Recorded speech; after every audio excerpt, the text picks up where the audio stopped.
ಹೆಸರು ಚನ್ನಬಸವ ಅಂತ. ರಾಯಚೂರು ಜಿಲ್ಲೆಯ ಸಿರುವಾರ ತಾಲೂಕಿನ ಗೊಲ್ದಿನಿ ಗ್ರಾಮದವರು. ಸುಮಾರು 2.5 ವರ್ಷ ಕಳೆದರೂ ಕೂಡ ರೇಷನ್ ಕಾರ್ಡು ಬಿಡುಗಡೆ ಆಗ್ತಾ ಇಲ್ಲ. ಅದು ಏನಂತ ಗೊತ್ತಾಗ್ತಿಲ್ಲ ನಮಗೆ. ಯಾರು ದುಡ್ಡು ಕೊಡ್ತಾರೆ ಅವರಿಗೆ ರೇಷನ್ ಕಾರ್ಡು 5,000 ರೂಪಾಯಿ 3,000 ರೂಪಾಯಿ ಕೊಟ್ಟವ್ರಿಗೆ ಮಾತ್ರ ಕಾರ್ಡ್ ಮಾಡ್ತಾ ಇದ್ದಾರೆ. ರಾಯಚೂರು ಜಿಲ್ಲೆ ಆಹಾರ ಇಲಾಖೆಯ DDP ಆಗಿರೋದ ಕೃಷ್ಣವರವರು ಮತ್ತು ಮಾನ್ಯ ಆಹಾರ ಇಲಾಖೆ ದೇವರಾಜ್ ಫುಡ್ ಆಫೀಸರ್ ಅವರು ಮತ್ತು ಸಿರಿಯಸ್ಥರಾಗಿರೋದಂಥ ಇರುಪಣ್ಣ ಅನ್ನೋರು ಇನ್ನೂ ಇದುವರೆಗೆ ಆಗಿ 2 ವರ್ಷ ಕಳೆದರೂ ಕೂಡ ರೇಷನ್ ಕಾರ್ಡ್ ಬಿಡ್ತಾ ಇಲ್ಲ. ಯಾಕಂತೇಳಿ ಅದ್ರ ಬಗ್ಗೆ ಚರ್ಚೆ ಮಾಡಿದ್ರು ಕೂಡ ಆಫೀಸಿಗೆ ಅಲ್ದಾಡಿ ಸಾಕಾಗಿದೆ. ಆದರೆ ಕಡು ಬಡವರಿಗೆ ಕೂಡ ರೇಷನ್ ಕಾರ್ಡ್ ಬಿಡುಗಡೆ ಮಾಡಬೇಕಂತಿದ್ರು ಕೂಡ ಅನ್ನಭಾಗ್ಯದಲ್ಲಿ ಇದು ಇದ್ದಂಥ ಸಿದ್ದರಾಮಯ್ಯ ಅವರು ಮತ್ತು ಆಹಾರ ಇಲಾಖೆ ಸಿಬ್ಬಂದಿ ವರ್ಗ ಏನು ಮಾಡ್ತಾ ಇದ್ದಾರೆ ಅಂತ ನಮಗೆ ಗೊತ್ತಾಗ್ತಾ ಇಲ್ಲ. ಅದ್ರ ಬಗ್ಗೆ ಆದಷ್ಟು ಬೇಗನೆ ನಮಗೆ ರೇಷನ್ ಕಾರ್ಡನ್ನು ಬಿಡುಗಡೆ ಮಾಡಿ ಕೊಡ್ಬೇಕಂತ ತಮ್ಮಲ್ಲಿ ಕೇಳ್ಕೊಳ್ತೀವಿ.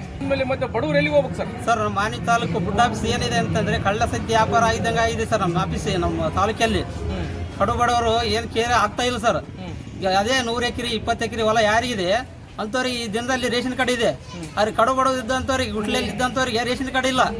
ಅದೊಂದು ತುಂಬ ಸಮಸ್ಯೆ ಆಗಿದೆ ಸರ್.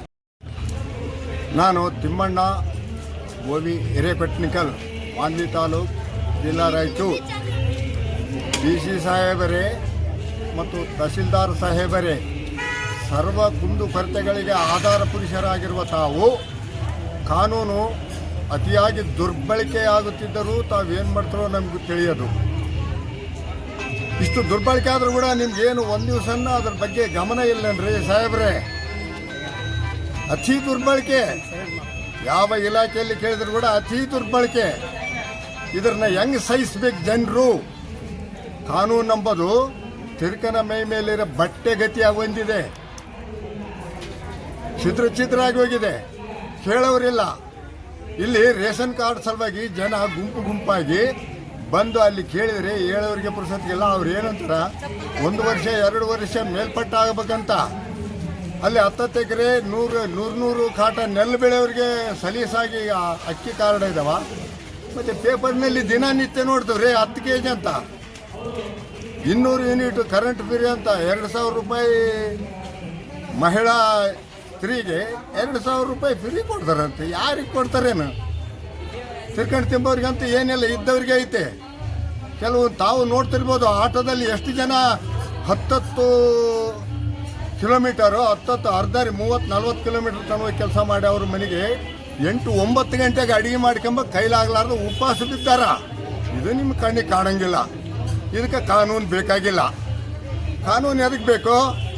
ಜಮೀನ್ದಾರರಿಗೆ, ಅಡ್ಡಾದುಡ್ಡಿ ಬಿಸ್ನೆಸ್ ಮಾಡೋ ಉದ್ದಿಮೆದಾರರಿಗೆ ಅವ್ರಿಗೆ ಅಷ್ಟೇ ಕಾನೂನು ಸೀಮಿತವಾಗಿದೆ. ಇವ್ರು ಏನು ಮಾಡ್ತಾರೆ ರೀ? ಇವರು MLAಗಳು PMLAಗಳು ಒಂದ್ಸಲ ಶಾಸಕರ ಭವನದಲ್ಲಿ ಕುಂತ್ಕೊಂಡು ಸಂಬಂಧಪಟ್ಟ ಅಧಿಕಾರಿಗಳನ್ನ ಕರೆಸಿ ವಿಚಾರ ಮಾಡ್ತಾರ. ನೀವೇನು ಕೆಲಸ ಮಾಡ್ತೀರಿ, ಇಂತಿಂಥ ಕೆಲಸಗಳು ಮಾಡ್ಬೇಕಂತ ಯಾಕೆ ಹೇಳ್ಬಾರ್ದ್ರಿ? ನಿಮ್ಮ ಮತ, ಅಮೂಲ್ಯವಾದ ಮತ ಹಾಕ್ಲೇಬೇಕಂತ ಏನೈತೆ? ಅದಕ್ಕೆ ದುಗ್ಗಾಣಿಗೆ ಕಿಮ್ಮತ್ತು ಕೂಡ ಇಲ್ದಂಗೆ ಆಗಿ ಹೋಗಿಬಿಟ್ಟು. ದುಗ್ಗಾಣಿ ಅಡ್ಡ ದುಡ್ಡಿ ರೊಕ್ಕ ಬಿಟ್ಟಾಕಿದ್ರೇನ, ಅಡ್ಡ ದುಡ್ಡಿ ರೊಕ್ಕ ಜಮಾ ಮಾಡ್ಕೊಂಡ್ರೇನ? ಯಾರು ಹೇಳೋರಿಲ್ಲ ಕೇಳೋರಿಲ್ಲ. ನನ್ನ ಬರ್ತಾ ಜನ ಸೂಕ್ಷ್ಮ ಅಂತಾರ್ರಿ. ಜನ ಸೂಕ್ಷ್ಮ ಆಗಿಬಿಟ್ರೆ ಈಗಾಗಲೇ ಇದು ಭಾಳ ಒಳ್ಳೇದಲ್ಲ ರೀ. ಜನತಾ ಮನೆಗಳು ಕೊಡ್ತಾರೆ, ಯಾರಿಗೆ ಕೊಡ್ತಾರೆ? ರೇಷನ್ ಕಾರ್ಡ್ ಮತ್ತು ಈ ರೀತಿ ಹೆಂಗ್ ಅಲ್ದಾಡೋದು? ಇದು ಎಲ್ಲ ಅಮಾಯಕರು. ಯಾರು ಇವ್ರನ್ನೂ ಕೇಳೋರಿಲ್ಲ, ಅವ್ರನ್ನೂ ಕೇಳೋರಿಲ್ಲ. ಇವರು ಬರ್ತಾರ, ಹೋತಾರ, ಅದನ್ನ ಕಂಡುಬಿಟ್ಟು ನೋಡ್ತಾರ, ಇಲ್ಲ ಅಂದ್ಮೇಲೆ ವಾಪಸ್ ಹೋಗಿಬಿಡ್ತಾರ.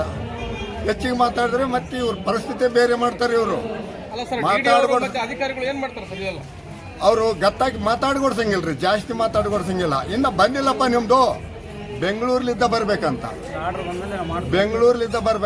ಬೆಂಗಳೂರ್ಲಿಂದ ಅಂದ್ರೆ ಮತ್ತೆ ಕರೆವೋ ಸುಳ್ಳು, ಏನು ಕೇಂದ್ರದಿಂದ ಬರಬೇಕು, ಏನು ಅಮೇರಿಕದಿಂದ ಬರಬೇಕು? ಈ ಜನರಿಗಂತೂ ಒಂದು ತಿಳಿವಲ್ದು. ನೀವು ತಿಳಿದವ್ರಿ, ವಿದ್ಯಾವಂತರು, ಬುದ್ಧಿವಂತರು, IAS IPS ಅಧಿಕಾರಿಗಳು, ಏನು ಸಾಮಾನ್ಯ ಜನರ ಇದಾರಲ್ಲ ಅವ್ರಿಗೆ ತಿಳಿಯಂಗಿಲ್ಲ. ಅವ್ರು ಏನು ಮೂರ್ಖತನದ ಕೆಲಸ ಮಾಡಿದ್ರು ಇರ್ಲಿ ಬಿಡ ಅಂತ ಕ್ಷಮಿಸ್ಬೋದು. ನೀವೇನ್ರಿ ದೊಡ್ಡ ಅಧಿಕಾರಿಗಳಾಗಿ ನಿಮಗೆ ತಿಳುವಳಿಕಿದ್ದು, ನಿಮಗೆ ಅಧಿಕಾರ ಇದ್ದು ಯಾಕೆ ಸಂಭಾಳಿಸೋಕ್ಕಾಗೋದಿಲ್ರಿ? ಒಟ್ಟು ಕೂಳಿಲ್ದವ್ರಿಗನ್ನ ಸ್ವಲ್ಪ ಬಿಡುಗಡೆ ಮಾಡಿರಿ. ಕಾರ್ಡ್ ಕಟ್ ಮಾಡಿವಿ ಅಂತ ಹೇಳಿದರು. 10 kg ಅಕ್ಕಿ ಅಂತ ಹೇಳಿದರು. ಎಲ್ಲೇ ಇದ್ದವ್ರೆ 10 kg? 5 kg ಕೂಡ ಗೊತ್ತಿಲ್ಲ. ಕಾರ್ಡ್ ಕೂಡ ಗೊತ್ತಿಲ್ಲ. ಕಾರ್ಡಕ್ಕೆ ಇಲ್ಲಿ ನಿತ್ಯ ನೋಡ್ತೇವೆ ನಾವು. ತಹಸೀಲ್ ಕಚೇರಿಯಲ್ಲಿ ತಿರುಗಿದ್ದೆ ನಮ್ಮದೇ ಒಂದು ಕಾರ್ಡ್ ಅದ, ಅದು ಇನ್ನೂ 2 ವರ್ಷ ಬೇಕಂತಾರ.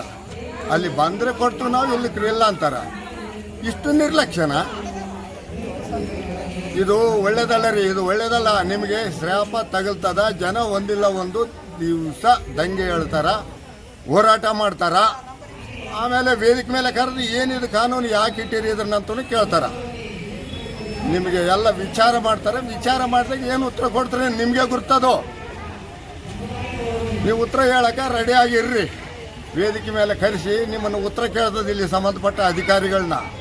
ಅವ್ರು ಏನು ಹೇಳ್ತಾರೆ ನಿಮ್ಮ ಮೇಲೆ ಹೇಳ್ತಾರೋ, ಏನು ಇನ್ನು ಕೂಲಿ ನಾಲಿ ಮಾಡೋವ್ರ ಮೇಲೆ ಹೇಳ್ತಾರೋ, ಏನು ಹೇಳ್ತಾರೋ ಗೊತ್ತಾಗ್ತದ. ಏನ್ರಿ ಒಂದು KV ಕೂಡ ಅಷ್ಟೇ ಆಗಿಬಿಟ್ಟದ.